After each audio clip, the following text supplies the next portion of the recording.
So my name is Gabriella Elkins, and the poem that I wrote is called To the Sister Whose Birthday I Missed. And I've never actually missed my younger sister's birthday, but I kind of thought of it symbolizing all the growing up moments that I missed in her life while I was at college. And I've noticed that my younger sister tends to pop up in my poetry pretty frequently, and I think that's because I see myself in her, but I also see the person I want to be. This poem is really a manifestation of my homesickness and nostalgia expressed through tangible sensory memories. To the sister whose birthday I missed. The couch, older than both of us combined, a garage sale remnant, beauty in our thrifty mother's eyes. It will cradle you when I'm away on weekends. I left herbal cough drops in your bedside table. You'll like them. They taste like Grandma's garden. I can't promise the light will be left on. Bulbs burn out. Leftovers will mold as they always have.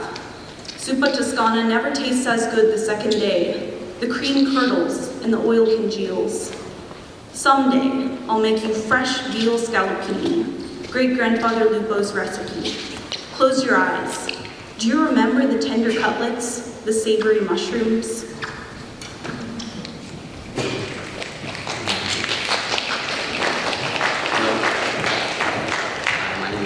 And I was the photographer. So when I first read this poem, it struck me as a poem of remembering the past and reflecting on past experiences.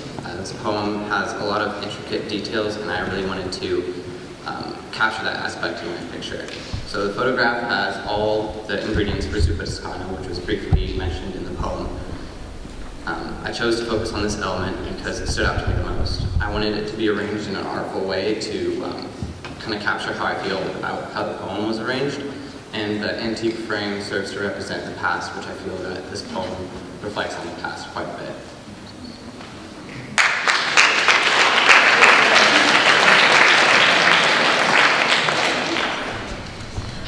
Hello, my name is Heather Bellinger, and I'm a painter. When I first read Gabriella's poem, two young girls immediately came to mind. There's a peacefulness at the end of her poem that I just couldn't wait to capture. And so as I was forming a concept, I wanted to capture the one girl's invisible presence. You can't see her now, but take a moment and go up to the painting in the hallway. Walk up, and you may not see the one girl at first, but she is there, faint but present, like we all are to those we love. Thank you.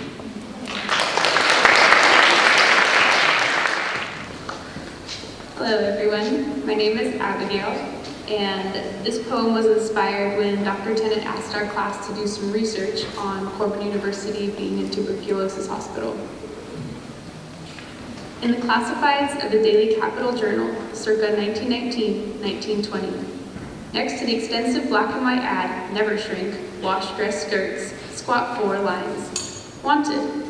Janitor at Oregon State Tuberculosis Hospital, with board, room, and laundry furnished. Phone 433. To the man who dialed those numbers, did you ever scrub the green tiled tub in the 3rd floor ladies' bathroom? Faucet stained with hurried nurse fingerprints and fitful cloths? It's still here, you know, sitting apologetically in the corner. And are you aware, sir, we still have 2 faucet knobs in Computer Lab 320, like odd silver daisies sprouting from the wall? Flip a yellow page. In another stack of services requested sits a collection of 7 lines. Wanted, February 1st, man for Darien Shores at Oregon State Tuberculosis Hospital. Must be a good milker. Pays $60 per month with board, room, and laundry furnished. Right supervisor, RT5, Box 28, Salem. To the man who penned that letter, could you tell me what were the pastures like 90 years ago? Which cow was your favorite? And can you tell me, did you ever see the patients staring out thick panes onto your green world?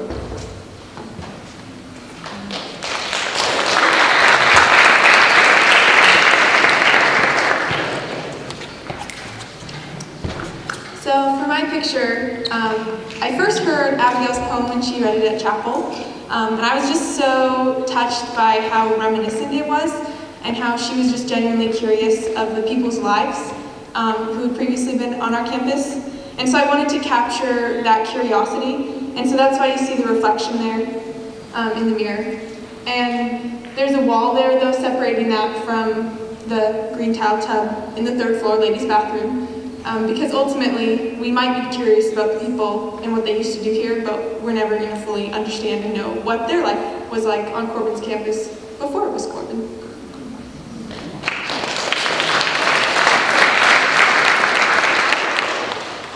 Hi, I'm Seth. I'm not particularly proud of this one. I made it really fast, but it's got like pieces from really old magazines, some stuff from like the 1800s that I cut up and kind of ruined.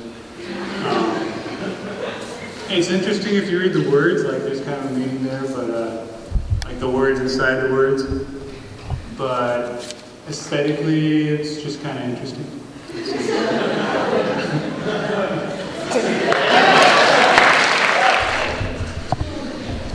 My name is Josiah. These are my friends Mio and Hannah. And I wrote about graham crackers. You say, oops, sorry, babe. I done forgot to get your graham crackers from Winco. He shrugged. It's no biggie. You'll bring them later. Girl, get off the sofa, get in the Rover, and don't come back till the truck is so full you can't see out the back window. You didn't bring my graham crackers? I'd rather you stabbed me in the chest with 10,000 regrets, slashed my stomach apart, took my mom to the vet, poured cherry coke in my shoes and then told me to sit. If I watch infomercials on the TV and then turn them off when the office starts, walk so long that my bones come apart, fart in church after the pastor says amen, ask a girl out who just wants to be friends, dye my hair the wrong color on purpose, run out of gas with no cash or cell service, lose my car keys in a natural disaster. Well, none of that would matter if I had my graham crackers.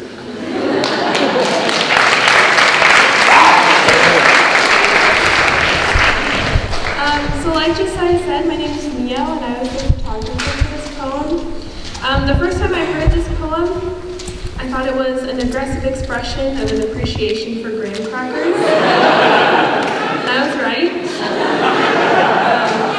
And in this photo, I countered the slightly hyperbolic tone with the simple background where the main focus is the destroyed graham crackers and the movement of the falling pieces.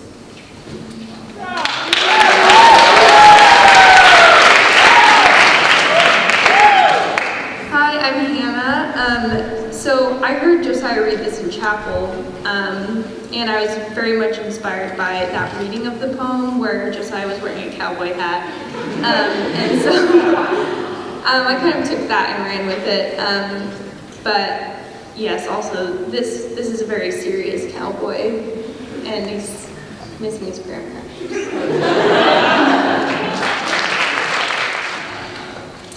Hi, I'm Rachel Statley. This poem was written about it's technically about bread, but it was mostly written about my very large Swiss family. I love them all, but I'm kind of the English major in a bunch of nurses and businessmen and teachers. So I wanted to capture somehow I don't exactly fit in, but I love them all anyway. So before we go, I just want to make 2 disclaimers. 1, I actually like being Swiss. 2, I did try Weka eventually, and I loved it. So, breakfast bread. 2 English words squished into one. Weka, Aunt Maureen called it.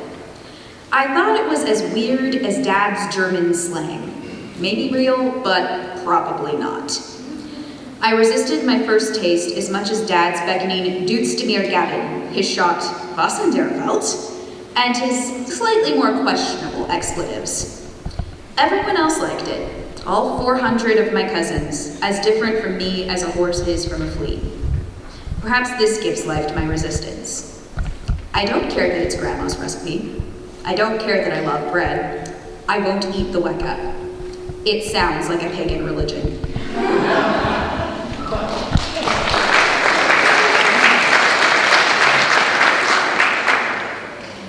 I'm Jenna, and so as you see, I did the photo for this. I like to take things very literally, so I wanted to do a photo of bread. So I did a little bit of research trying to figure out what Weka would look like.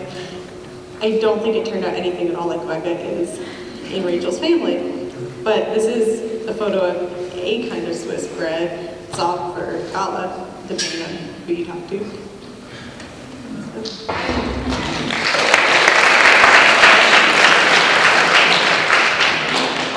I'm Catherine Vesey, and I kind of went out on a limb with this painting. So looking at this, I've seen hundreds of photos and pictures that look a lot like this. The idea of taking a tree, splitting it in half, and having one side be a different season than the other. But when I saw this photo, that's not what I saw with it.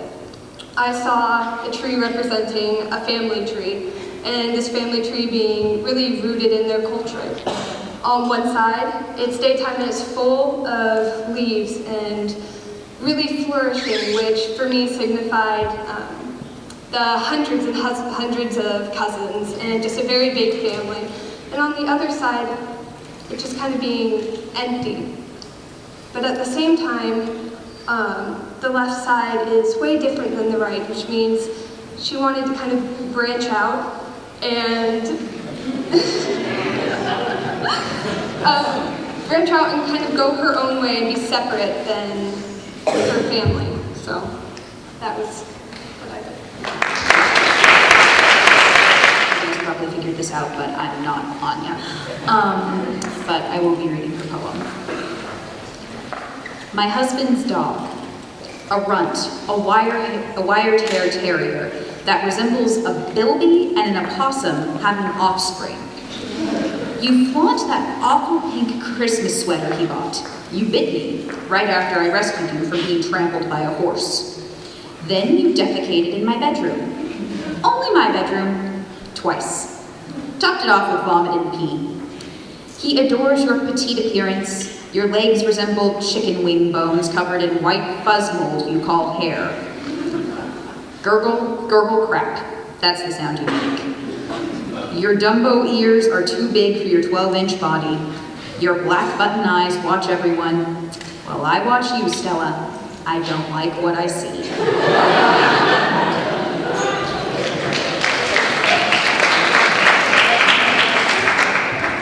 Hi, I'm Michaela Stevenson. This is a dog.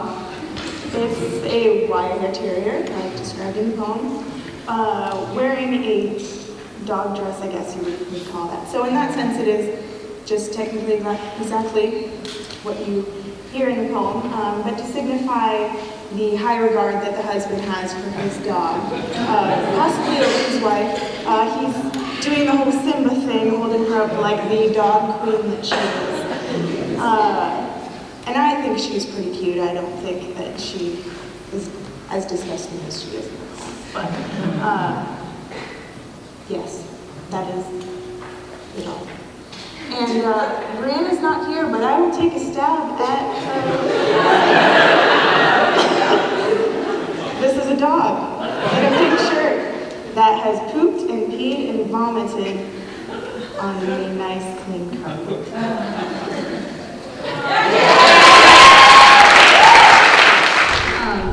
Again, my name is Heather Bellinger, and I wrote Death Sent Me an Invitation. I was first inspired by Billy Collins' poem, Nostalgia, whose lines about, quote, the Latin names of flowers, unquote, took me back to my grandmother's flower garden. This poem is just one of many reflections on her death, and for all of us on death in general, where some memories hide and others tap us on the shoulder. But sometimes we have to sift through the unpleasant and the puzzling memories that death sends in order to enjoy the intimate and the joyful.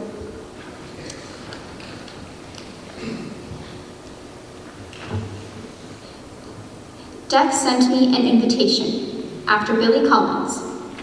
I kick down Grandma's stained glass door, and despite the shards shining rays on the life support equipment and portable bed, I first notice a trail of puzzle pieces from the thousands of pictures I helped her create. Oils smeared like frosting on unfinished canvases. Books are carelessly stacked where I'm still too short to reach, but I know they still smell like lasagna, biscotti, and insulin. I stumble out to the backyard, to grandmother's fountain, where I might find clarity in the murky ripples. Her pricked fingers find me there, and before morning takes her, we exchange the Latin names of flowers, watching the early light. Thank you.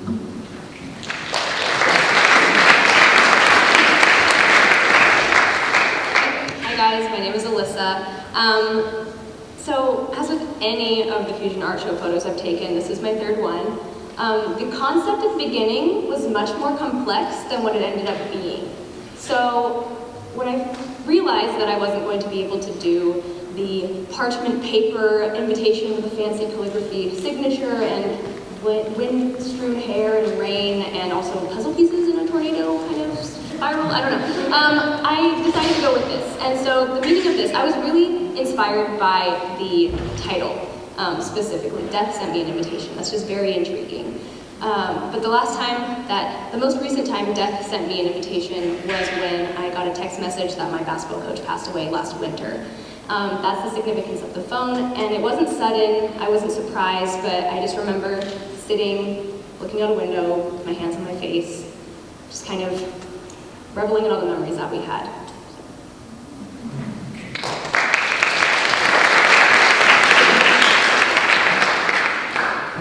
Hi, I'm Maddie. So, interestingly enough, I didn't read Billy Collins' version that Heather was inspired by, but I feel like I got a lot of similar emotions from her piece that she used as inspiration. I thought a lot about the nostalgia that happens when someone passes away. It's painful, but it's not always the pain we remember, but the beautiful memories that make us the saddest. And this is a picture of my grandmother's hand, and no, she hasn't passed away, which I'm thankful for. But I got to spend a lot of time with her when I was doing this piece and kind of just have a few mishaps along the way, and it was really kind of a great time and a great memory that I'm going to keep with me for like forever of our just relationship and how appreciative I am of that and the beauty in it. And so I purposely made the hand a little bit creepy, but I wanted to express the color and how vivid the images can be that we hold with us. And yeah, I didn't know the flowers were so important, but it's kind of nice that they're there.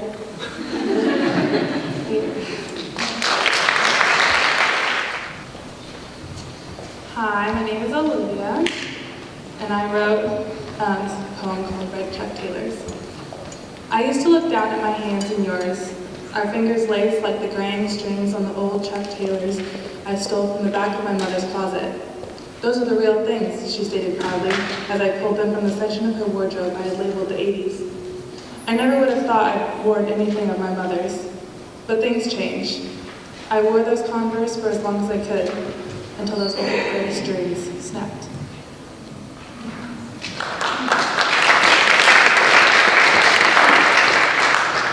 Hi, my name is Gabby. I'm one of the alumni that got invited to come back to the project, and I chose Olivia's. I chose her poem because not only is it about Chuck Taylors, but it's about relationships, and they're hard and they're messy, and sometimes if worn the wrong way, they can snap and break. And I just love that imagery. And the journey to find those shoes, which I'm actually wearing right now, it was pretty fun. I went to thrift stores and I got really tired and I'm like, man, I can't find this. And it got to this point where I was with my roommates and I'm standing in front of the shoe rack. And there's a pair of white ones and then these ones right next to it. And I'm going, I can't find them. I don't know where I'm ever going to find these. I said, these are okay. My roommate goes, what are those? Shoes? But they're red, right? I guess. and they look like they're from the 80s, so... All right, fine. And they're your size. That's not the point.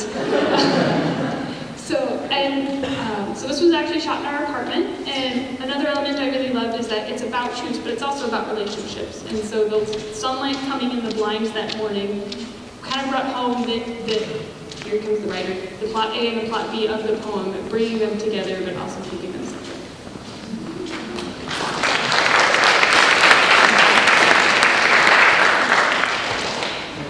So I wasn't planning on doing a painting for the Fusion Art Show, but when Olivia told me that she had written a poem for it, and I'd seen it, I wanted to make sure that somebody was able to capture it in a way that was kind of the intention.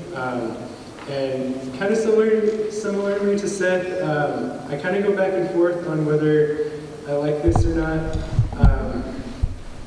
I had this really cool idea for what it would look like, and then I realized, wow, I'm not actually that good of a painter. I just have really interesting ideas. And so the original intention was in that cut, so I did actually cut the canvas in a couple different areas. But in that middle one, is kind of the idea of those two shoes being pulled apart by tension. And then in the middle where they're also hanging from the power line.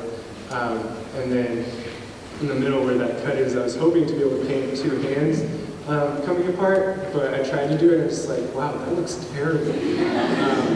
And that doesn't look like hands at all, so I just made it black. Yeah, so that's what I got about that painting. Hey everybody, my name is Eli, and this poem is called Bright Lights in the Black Sea. I lurch from my front door to join the Dead March. Gray shoulders, gray teeth through the brick-eaten street. A field of forks pitch the sky to the beating rhythm of wind. Wisps of melody battered in the din, in and between burlap wings. Here we wander, here we seek, the God in the storm and meadow. The bloody man following. Low, dusky tones creep beneath the heavy shelf of green-bellied clouds. The sky over, not a smile, but the granite spirit of rain. Raggy feet pressing toward the outskirts of Jerusalem, a muddy path of straw hats for straw hearts, beneath those grinning stone hills. Love is an answer, an anvil, a beaten, broken exile, blessing the crooked man.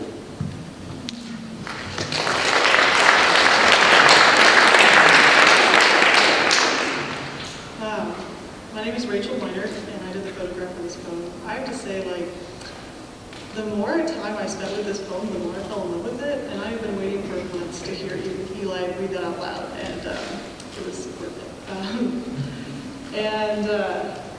Yeah, I'm not a photographer at all, except for with my phone, but I really wanted to do this poem justice, and when I first read it, it gave me the same feeling as the first time I heard Simon & Garfunkel's The Sound of Silence, which is one of my favorite songs of all time. And when I read the poem, it kind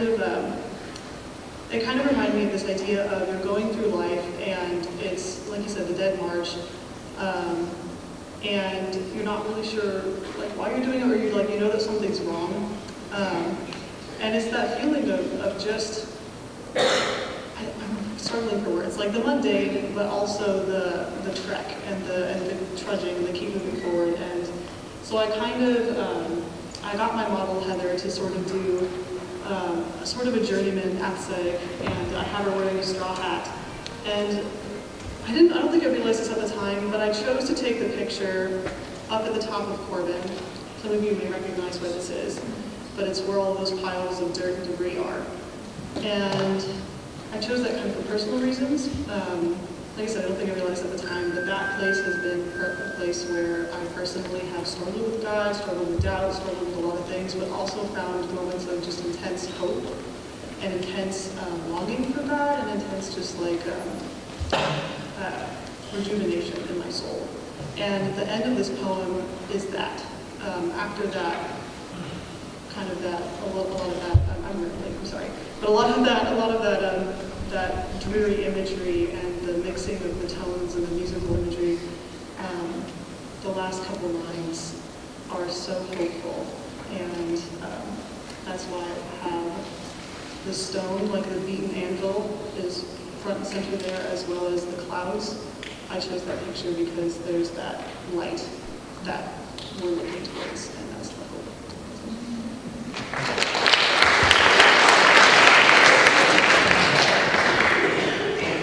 Hey guys, my name is Timothy Ethel, and this is my painting. When I initially heard or read the poem, just all of the musical imagery really stood out to me, and just the concept of visual melody of green-bellied clouds, the marbled sky, the blue, the bricks, the trees, and the dead march. I initially wanted to paint this picture of this guy standing in a row with a bunch of trees and it looking really, really dead. And then I was like, no, that's not the purpose, because the purpose is hope. The purpose is finding the hope within the melody in the world that God has created, and finding the hope even amidst just the difficulties in life. And so the purpose of this was to paint an impressionist painting. No, it's not finger painted. But to do an impressionist style where you can see and feel the texture, and you can feel the colors, and you can feel the melody that we have in our world. With various colors, various bricks that we can see, various things along the path. And as my grandpa found a donkey in it, if you find a donkey head, come talk to me.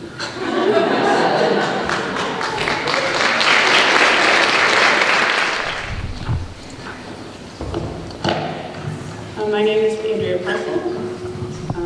This is a documentary-inspired poem. It's called Mental Commitments. Escaped, caught, escaped, caught, escaped, caught, escaped, hit by a train. Not insane, merely prone to attacks of insanity. Imagines people are going to kill him, not improved, deported back to Italy. Has a patient sore ears? Has a patient ever had sore ears? Ages 1 and 2, it's probably hereditary. Appealed in court against notice of insanity, denied.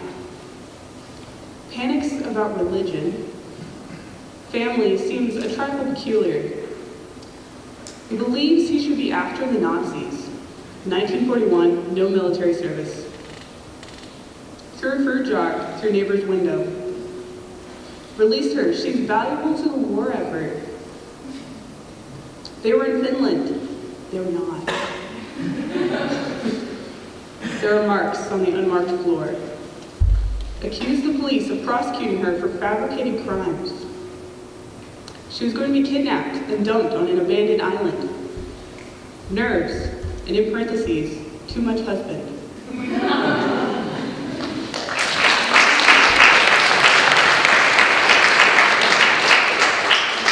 My name is not Jonathan. Jonathan is not here today. But yeah, I'm the next person, so. My name is Rebecca, and I did the painting for Mental Commitments. I am always really inspired by the idea of insanity. I do most of my pieces kind of wrapped around that concept. And so when I read Andrea's poem, I was like, yes, I want to do that one.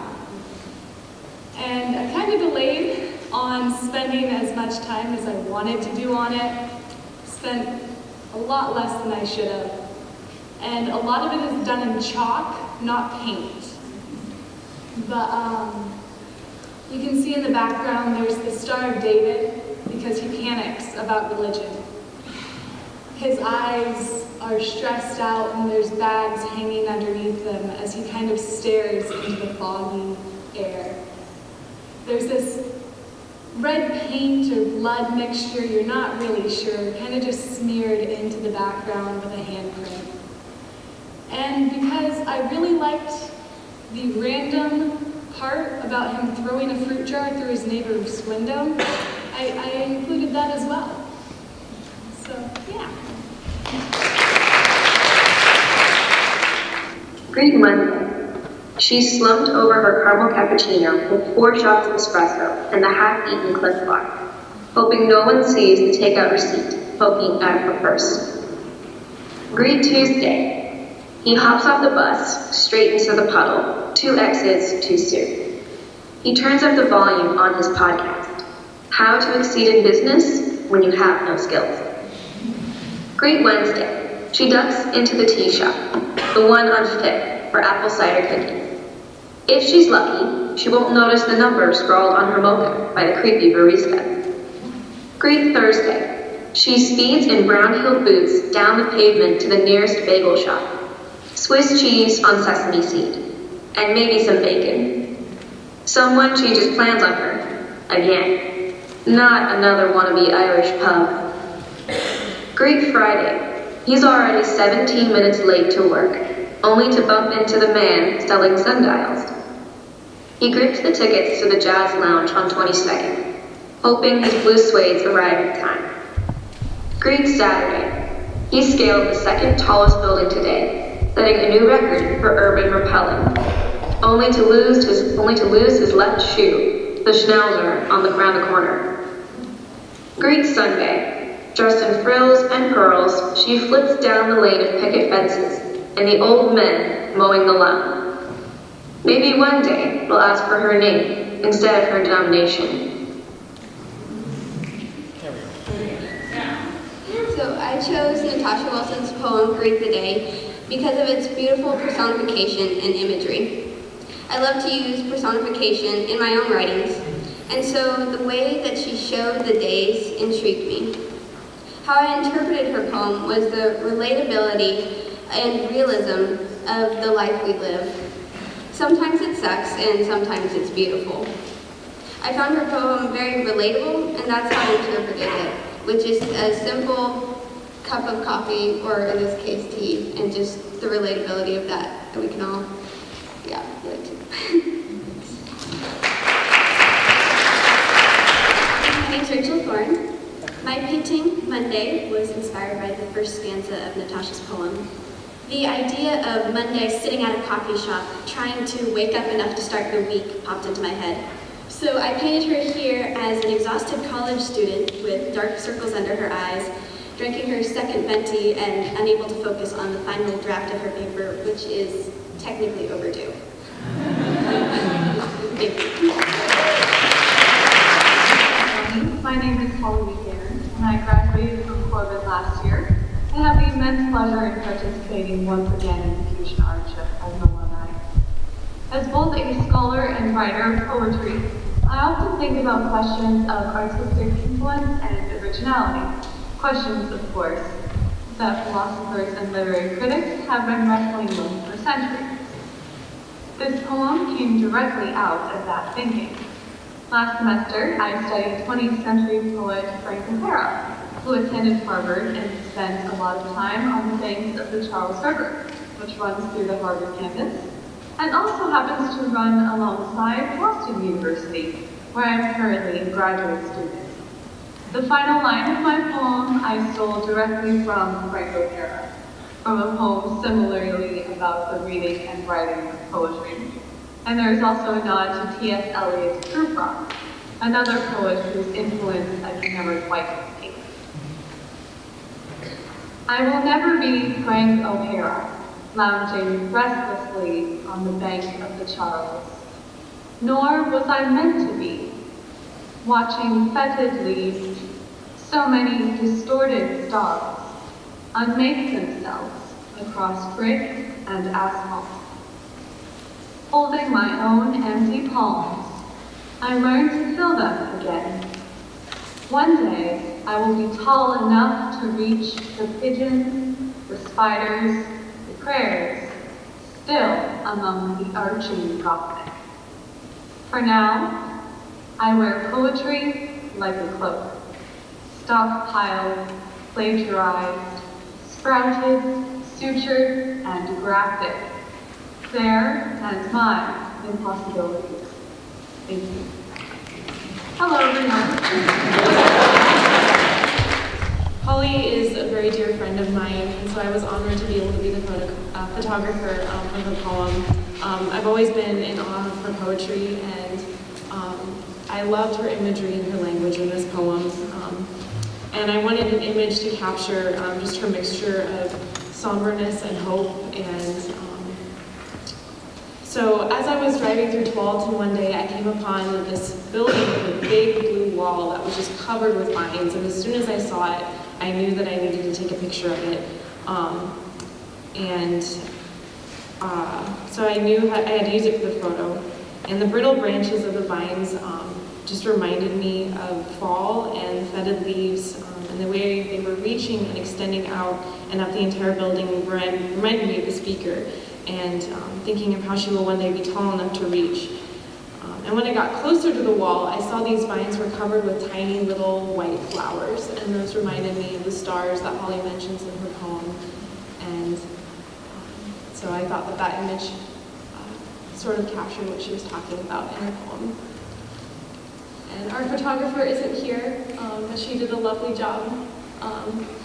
I think she was talking about probably the Gothic architecture that Holly mentions in her poem. That's all. All right, good evening. For those of you who don't know me, my name is pronounced Kiara. Not Sierra, not Chiara, Kiara. With a, not a soft C, a hard C. All right, so before I read my poem, I'd like to dive into why I decided to write this. So here's my little description. Writing is what feelings sound like. Feelings accumulated into my own testimony. God urged me to share this with you all, my fellow brothers and sisters in Christ. I mumbled a disgruntled no, and finally gave into a calm voice and said, okay, fine, I'll do it. So this is a poem called I Rise, and this is inspired by Maya Angelou's poem, which is called Still I Rise. Up from a past rooted in pain, I rise. From bullying, doubts, and hurtful words, away from the, "You'll never be good enough," "You're incapable," and "You're unworthy." No longer concealing my identity, autism is only a portion of my story, not the whole. The devil's lies and schemes can relinquish. My past caused never-ending winters of scars and toxins, but I came out flying with the ruler of the galaxies. I haven't climbed mountains, but I've sought stars. Optimism huddles and stays grounded. The ruler has never dispersed from life, and I trudge toward my renewed reflection. Life is unyielding, but now I choose not to hide.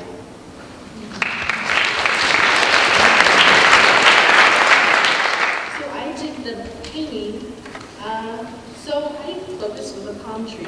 I wanted to capture the essence of her poem, which is perseverance.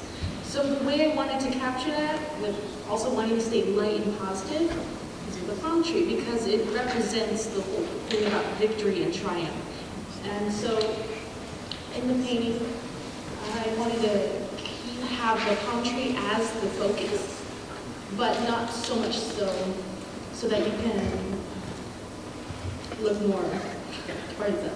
So have the radiance of the light by the palm tree, and that it more expands out so that you raise your eyes more towards up, looking up and beyond, and kind of capturing that whole thing about rising, basically persevering, looking up to the future, and wanting to keep that brightness and happiness, looking towards the future.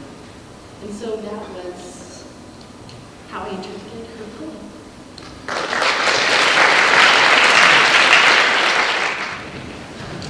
Hi everyone, my name is Carly Eilers, and I wrote the poem 13. It's for my sister. She turned 13 this past April, and I think there's kind of like two kinds of people in the world when they, or at least for girls, like when they turn 13, like some are like so ready and they're just like ready to be adults. They think, you know, they're teenagers and adult. And then there's some who turn 13 and they're just like, nope, not ready for this. My sister's definitely the latter sort. She like hates wearing swimsuits. that she hates people looking at her. She's just very, very private and quiet and not like super free or crazy or out there. And I think just, I got to see that a lot this summer, I think. I adore her a lot.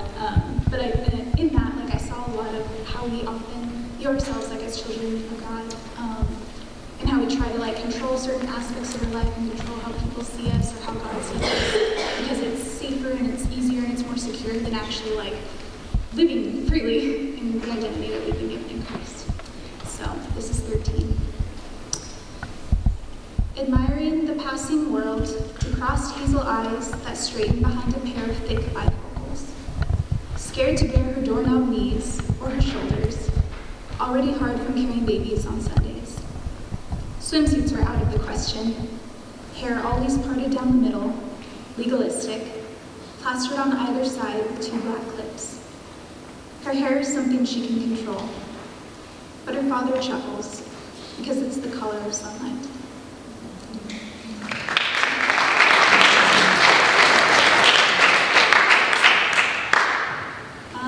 I think Carly's poem really stood out to me just because obviously I have been kind of thinking about my younger sister a lot, and so I think I really saw that in Carly's poem.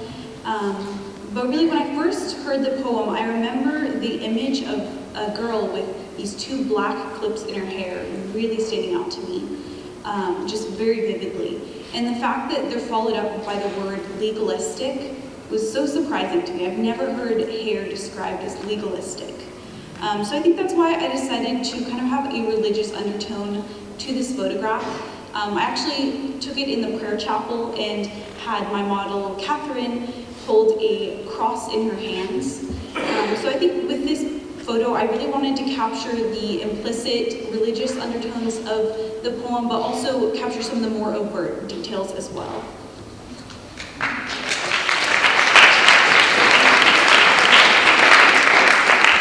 Hello, so I'm David Miller, and the thing that really drew me to this poem, the thing that I love so much is it kind of captures just how much it sucks to be 13.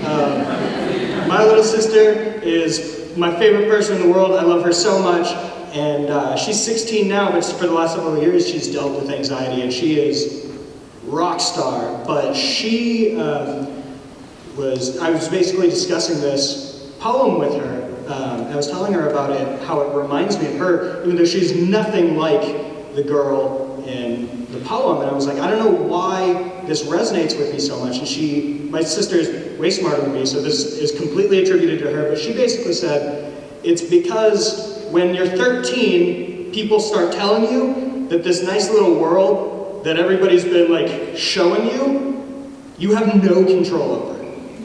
And I think the thing that I love so much about this poem, and I think Carly did such a good job capturing, is the loss of control and the realizing that the world's a lot more chaotic than you were led to believe. Yeah, it's her birthday, by the way. No, not Carly, my little sister. Anyway, also, my friend Monique named this painting not a half an hour ago, and she called it Panic at the Disco, which I think is awesome. So that's my painting. So my name is Caleb Towers, and this is my awesome team. I wrote this poem based on a piece by Monet, which is my mother's favorite artist, and it's called The Magpie, and I just really liked it. I like the nature and imagery of it. So this is dedicated to my mother. It's really cool. So Winter Runaway. November leaves have died, flown away with stolen feathers. Silent sits on the fence post, decorated with winter soldiers who never came home. Snow hides Prince, holding her pen between numb fingers, a notebook smeared with ash. Under her denim arm, trees sprawl shadow on earth. A magpie perches on the old gate, waiting for the sun to collapse behind the rebel hills. It's kind of dramatic. I'm not really a dramatic person, but yeah.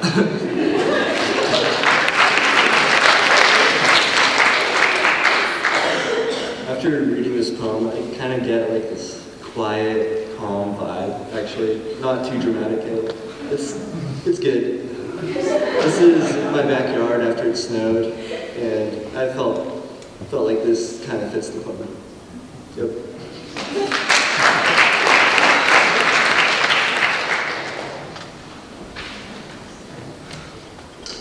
Hi, I'm Seth.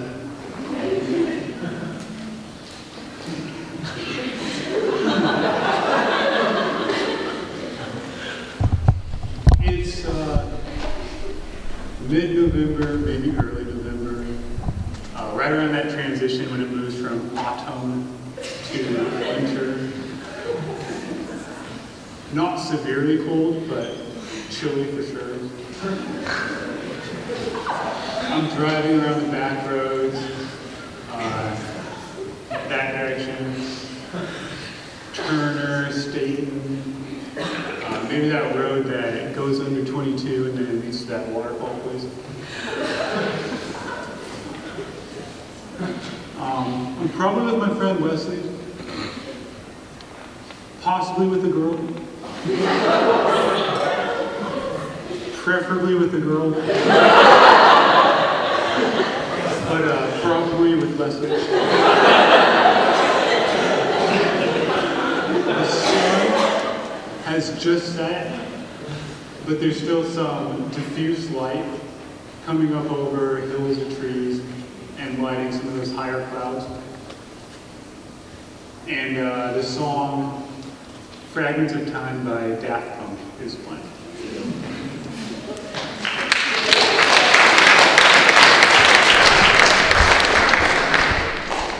Hi everyone, I'm Rachel.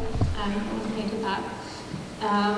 So for me, when I read this poem, it was just becoming winter. It was like right before winter break, and I was coming out of the summer of extreme loss. So ultimately, this poem reminded me of that, and I actually really love that it's dramatic because it really spoke to me. So it reminded me of loss and of goodbyes never said, especially the part where it talks about the principals being like soldiers. So one of the gravestones is actually dedicated to the unknown soldier. So if you've ever been to Washington and been to that tomb, it's kind of a memory of that. So I chose to paint a girl in a graveyard, utterly alone except for the magpie, this theme in the poem. And I wanted to communicate the isolation one feels after losing a loved one when there is no more words to say, basically, and it's just you in a graveyard.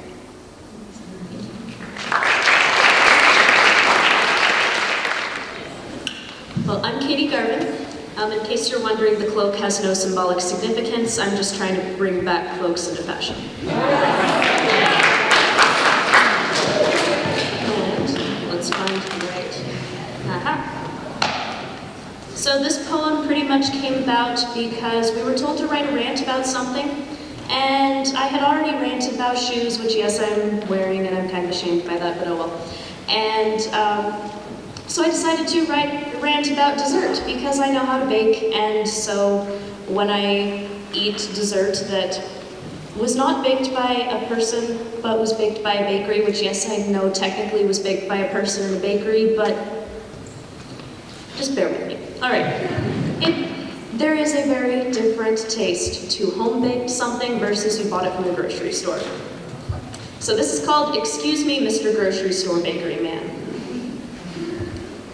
Excuse me, Mr. Grocery Store Bakery Man. If I buy a box of cookies, would you please make sure they are more than sicky sweet wafers with chunks of brown gooey substance you pretend is chocolate?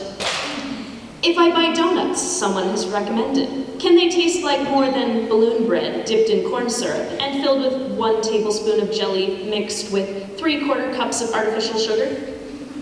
If I buy a birthday cake for my friend, please at least give the illusion that you didn't take a cake mix and divide it into thirds and make up the size with extra water and air and top it with pink frosting that tastes like sweetener mixed with walrus fat.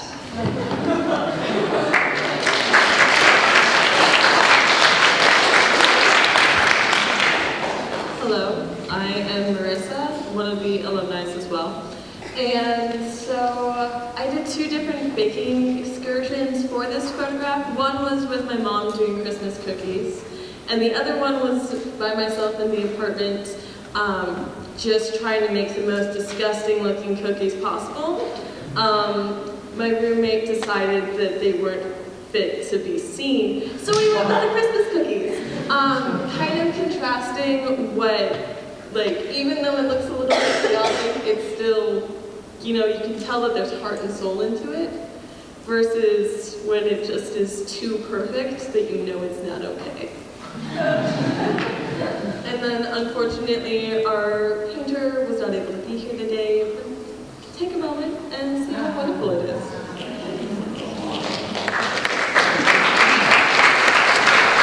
Hi everyone, my name is Missy Ledoux, and one day in Poetry Club, we were reading a poem. It was called Lies My Mother Told Me. And as I read the words of this poet, whose name escapes me now, I remember her going on about the things that her mother said would happen in life that did not end up happening. And I realized how lucky I am that my mother has never told me a lie in my life. I'm certain of that. Everything that she said would happen has happened. She said that life would not turn out the way you expect, and she was right. This is called Lies the Weatherman Told Me. Tuesday will be 72 and sunny. Wear short sleeves and drink iced tea until dusk. Wednesday's high will be permanent. Don't worry about the wind. Life goes on forever, and autumn isn't coming. Make bad decisions while you can. Beauty is all that matters, so take pictures of the daffodils and hang them from your doorframe. The angel of winter ought to leave you alone.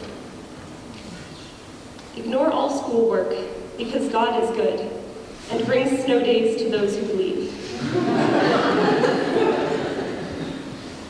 Sunday will be cold. Wear long sleeves and drink hot tea until dawn. Thank you.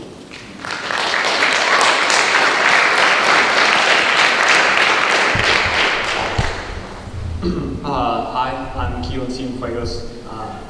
I'm not a photographer, but when I read this poem, I had a strange urge to take a picture for it.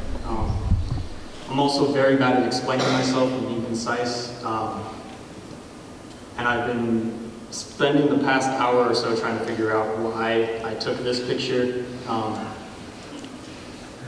but I don't really have anything to say, so I'll leave it at that.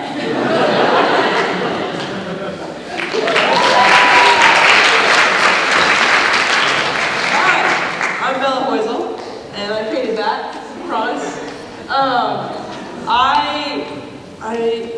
I'm a bit literal when it comes to painting, at least for the Fusion Art Show. So if you break down Missy's poem, which I will do for you right now, you'll see that each one of these lovely photos, lovely pictures, lines up with one of these stanzas. So Tuesday will be 72 and sunny, wear short sleeves and drink iced tea until dusk. That's the giraffe. He has an iced teacup in his hand in case you can't see it. I lived in Austin, Texas for a while and, wrapped around porch swings and iced tea. Wednesday's high will be permanent. Don't worry about the wind. Our poor pig friend here is worried about the wind. He's sad.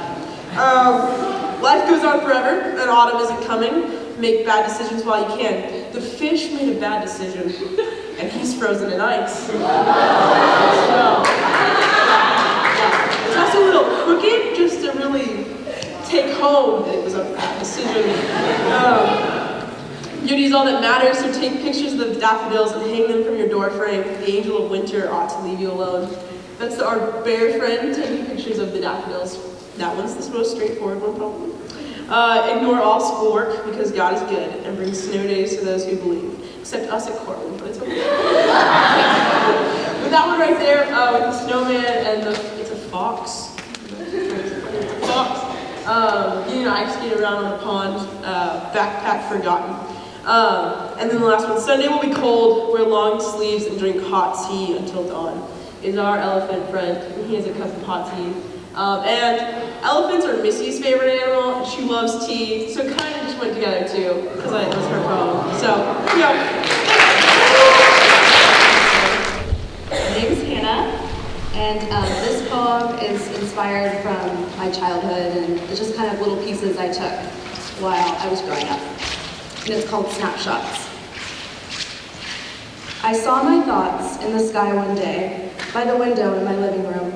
They tossed around with the cotton candy clouds, not blue or pink, but startling white.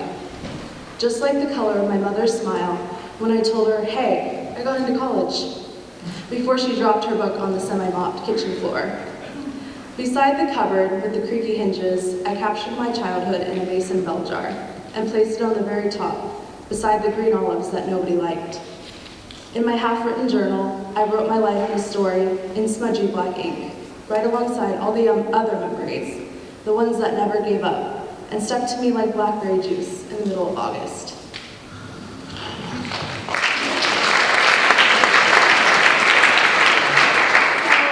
It's been a while since I've been up here, so my name is Alyssa. I love this poem so much. It resonates with me, I think it resonates with all of us, but in the fall semester when we go through the list of poems to pick out a poem to photograph, I always look specifically for one image that I can focus on. If you were here 2 years ago, it was the Oxford English Dictionary. Last year it was the reflected moon. And this year it was the mason jar. So if you don't look too closely at the first one, because the baby picture turned out really creepy, but it's kind of in 4 different eras of my life. So infancy or like toddler age, when I was homeschooled as an elementary schooler, middle school, my first cell phone, and silly bands. Y'all remember silly bands? Thank you, I found them the other day. And then high school with my basketball medals. And so since the poem kind of takes place as Hannah is telling her mom she got into college and she's kind of putting up that last era of her life, that's what I decided to focus on in the photograph. I also didn't have any green olives, but the cabinets are green. And I decided to end it all, kind of wrap it up with a film effect, the light leak, because a lot of my childhood memories are on film, and it just has that nostalgic feeling to it. So.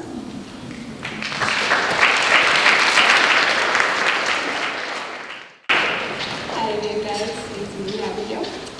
I did the painting for Hannah's poem, and I had to read the poem a couple times through because at first I couldn't quite figure out what made it all coherent, and then I realized I was missing the title and Snapshots. And I just love the way that she expresses just the vividness that our memories have for us, especially childhood memories.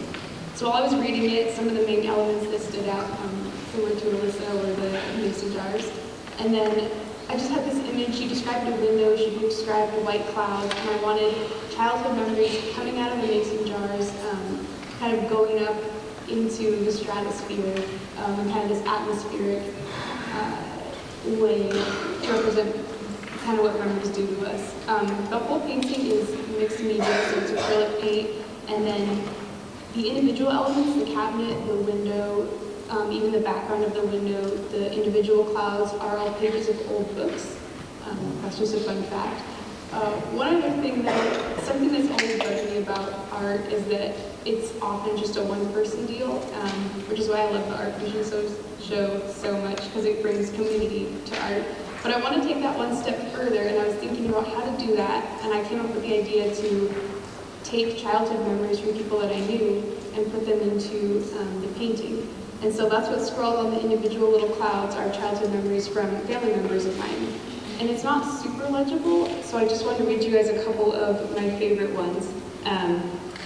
One family member said, when I was 10, I collected wood scraps from the neighborhood and built model airplanes. Each bomber and fighter plane had its own name. Another family member said, when I was 11, I met a bear on a trail in Yellowstone Park. I stepped off to the side and it walked right past me and on down the trail. And my personal favorite from my grandmother, somewhere on there, she said, quite poignantly, the first time I rode a horse, I laughed so hard that I fell off.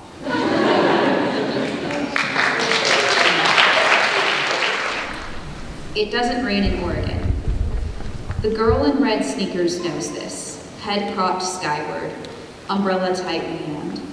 She wishes the sky would fall, because she knows the northern lights would too. She's always wanted a rainbow to come before the rain, but afraid of the dark, she pulls her umbrella up in front of her eyes and closes them. 1, 2, 3.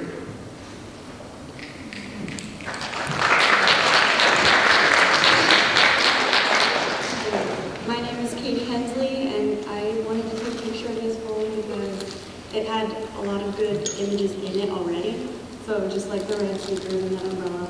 And then I didn't want her face to distract from the actual poem. So that's why I wanted to be so dark, and also because she's afraid of the dark. And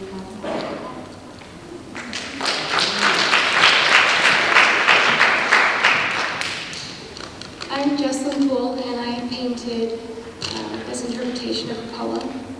And there's something, when I first read it, there was something very bittersweet about the poem. And so I drew a sweet girl in a bitter world. There's something about sorrow and longing and waiting as there's a countdown. And I especially wanted to capture the emotion of wanting the sky to fall, because you know that there's something beyond it. I don't know if any of you have felt like you wanted the sky to just collapse around you, but I have. And if you look above her skyline, if you look above the clouds, everything is strangely in focus and is in perspective. Whereas down below it's chaotic and murky, and she's a bit lost in it all.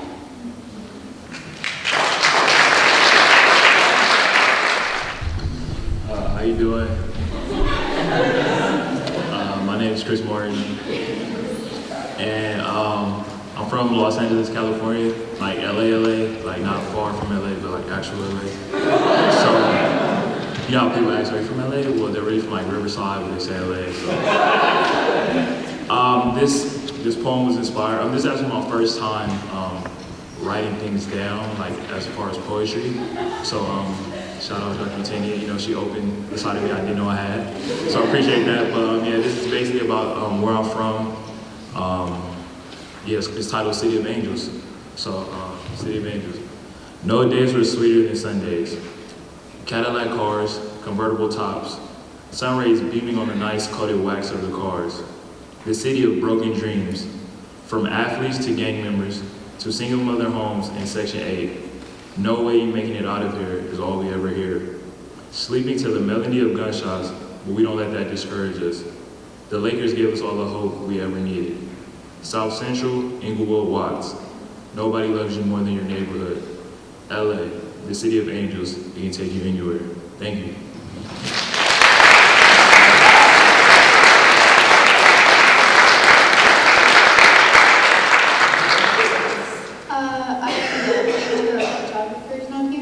My name is Roxy. When I first heard this poem, it reminded me of when I was younger, and my parents would throw me and my brothers in the back of our green Astro van, and we would drive through the streets of LA.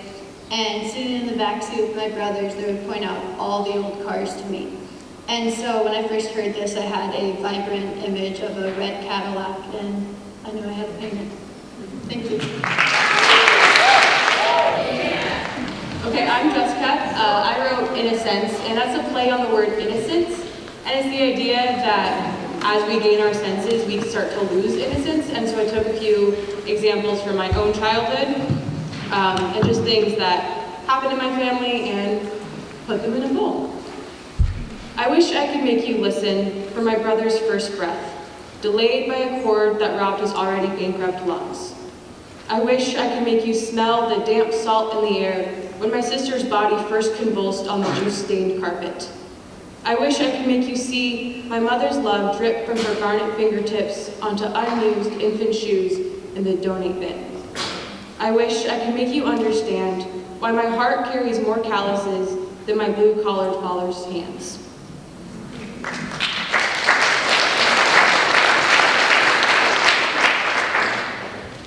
Hello again.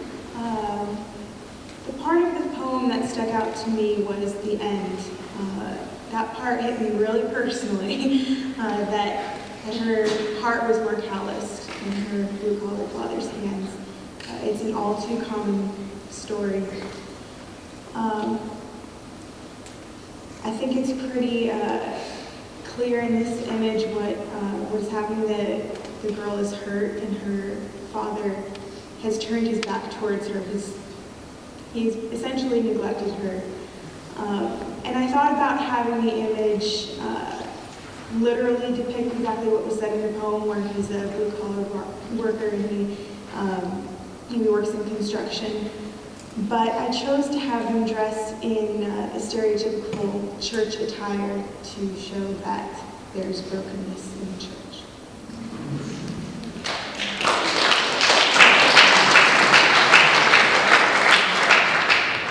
Hi, I'm Olivia. I was really inspired by the line in the third stanza of the poem that talked about I wish I could make you see. It made me think about the nature of empathy and what it means when we ask people to share in our pain and grief. So I wanted to make my painting a little bit visceral, a little bit shocking. The eye is wide open, kind of passive in the experience as the hand intrusively reaches forward and drips love onto the unused infant shoes.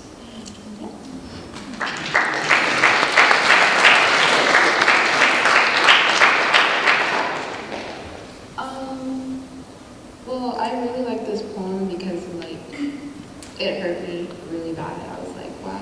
I felt like it said a lot of things directly without actually saying, like directly telling you what it's about.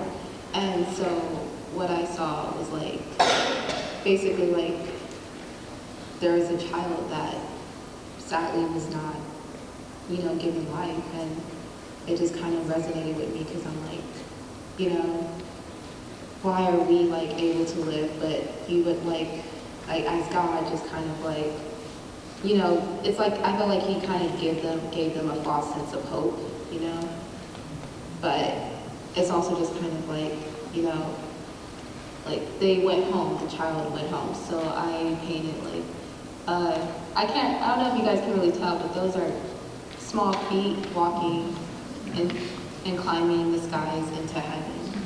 And just basically going home, you know? And so that's it, yeah.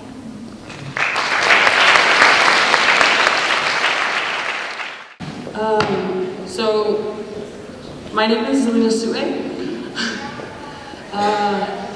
And if you're just reading this poem, it kind of doesn't make a lot of sense. And it's because I wrote it based on a different painting. I wrote it based on Van Gogh's bedroom at Arlis. And I've always been drawn to Van Gogh just because of how sad his life was. And so, because I'm a storyteller and not a poet, I decided to kind of like dream up this place where Van Gogh had a daughter. And so his daughter, you know, wasn't really close to her dad, and so like it just added another heartbreaking detail to Van Gogh. And so that being said, this is for Van Gogh's daughter. From the angular room beneath me, let your dreams echo into mine. Tomorrow morning, I want to sip Earl Grey.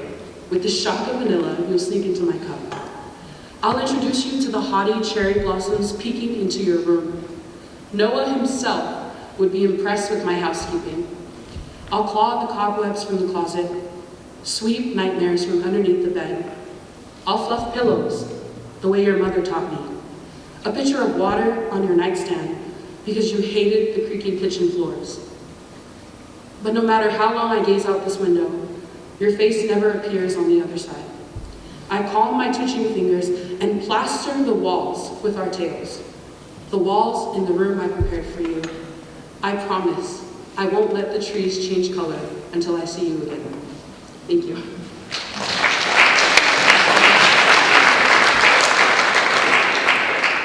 Hi, my name is Annalise. When I first read this poem, I was just really struck because I felt it was kind of like a different voice than I was like used to hearing from Zelina. It was just like, it was just so amazing. I loved all the images in it. The one I kind of picked was the very first line, angular room beneath me.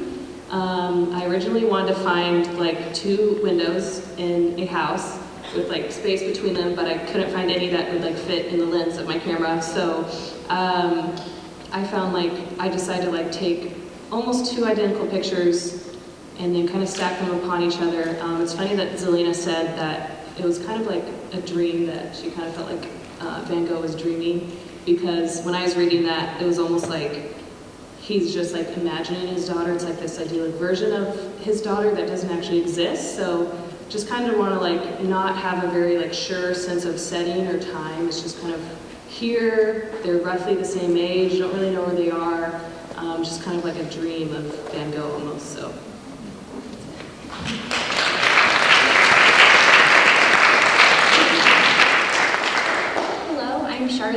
open, and I wanted to paint how this poem made me feel. So it's not necessarily a representation of the lyrical quality, but it made me feel like something was about to happen. And to me, that's best represented by dawn in the middle of winter when a tree is ready to start growing leaves again.